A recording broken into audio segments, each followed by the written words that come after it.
ایک زمانے میں ایک دور دراز کی سلطنت میں ایزابیلا نام کی ایک مہربان اور بہادر شہزادی رہتی تھی۔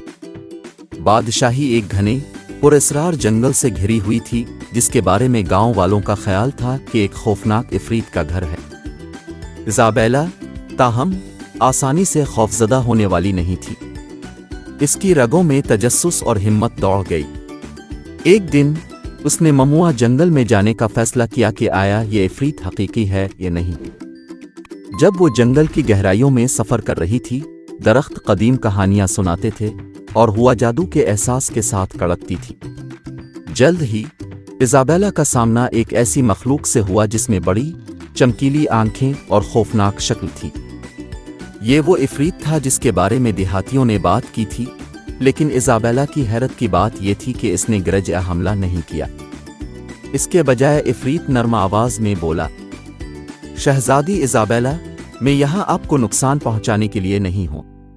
میں جنگل کا محافظ ہوں اور میری ظاہری شکل ان لوگوں سے بچنے کے لیے ہے جو اس کے خزانوں کو نقصان پہنچانا چاہتے ہیں۔ ایزابیلا مخلوق کی باتوں سے متاثر ہوئی، غور سے سن رہی تھی۔ عفریت نے وضاحت کی کہ جنگل ایک نازک ماحولیاتی نظام ہے اور ہر مخلوق نے اپنا توازن برقرار رکھنے میں اہم کردار ادا کیا ہے۔ شہزادی نے محسوس کیا کہ دیہاتیوں کا خوف غلط ہو گیا تھا اور عفریت در حقیقت جادوئی جنگل کا محافظ تھا۔ نئی فہم کے ساتھ ایزابیلا بادشاہی واپس آئی اور اپنی دریافت کا اشتراک کیا۔ دیہاتی ابتدائی طور پر شکوک کا شکار تھے، جلد ہی جنگل کے جادو اور اس کے محافظ کی تعریف کرنا سیکھ گئے۔ ایزابیلا کی ہمت اور ہمدردی نے نہ صرف عفریت کے افسانے کو دور کیا بلکہ بادشاہی اور جادوئی جنگل کے درمیان ایک نئی ہم آہنگی کو بھی فروغ دیا۔ کہانی کا اخلاق یہ ہے کہ بعض اوقات جس چیز سے ہمیں سب سے زیادہ خوف ہوتا ہے وہ غلط فہمی والا سرپرست بن سکتا ہے۔